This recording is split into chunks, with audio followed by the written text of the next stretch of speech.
La crise politique togolaise enclenchée depuis août dernier peine à trouver une issue. Malgré les multiples appels au dialogue venant de toutes parts et la volonté exprimée des protagonistes de se retrouver autour d'une table de négociation, la situation reste toujours tendue, rien ne semble bouger pour l'instant. Même les mesures prises par le gouvernement il y a quelques jours pour apaiser le climat politique favorable à l'ouverture du dialogue apparaissent insuffisantes aux yeux de la coalition des 14 partis de l'opposition. Les conclusions des récentes démarches de l'émissaire du président ghanéen tardent-elles aussi à situer l'opinion publique sur la prochaine convocation du dialogue annoncée il y a quelques semaines déjà. Dans l'une de ses dernières sorties médiatiques, le ministre de la Fonction publique et de la Réforme administrative a clairement pointé du doigt l'opposition comme étant la partie qui empêche l'ouverture rapide des discussions. Le ministre faisait allusion justement à l'appel de l'opposition à continuer les manifestations de rue et au préalable qu'elle pose avant la participation aux prochaines discussions.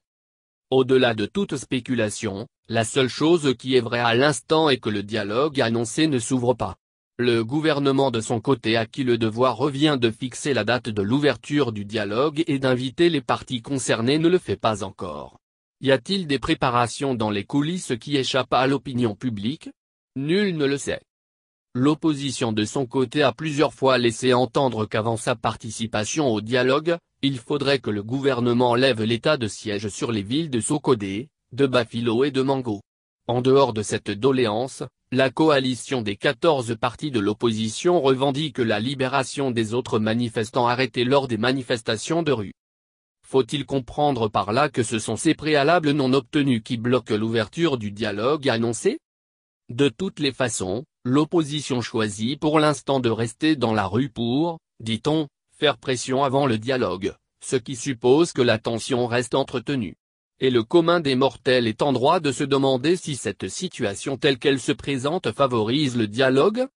Jusqu'à quand va-t-on continuer cette démonstration de force ? Ne serait-il pas beaucoup plus opportun de jouer à une accalmie pour permettre à toutes les parties de se parler avec franchise dans un cadre de sérénité ? Nous espérons que les jours qui viennent pourront situer les Togolais sur ce que nous réserve la classe politique togolaise.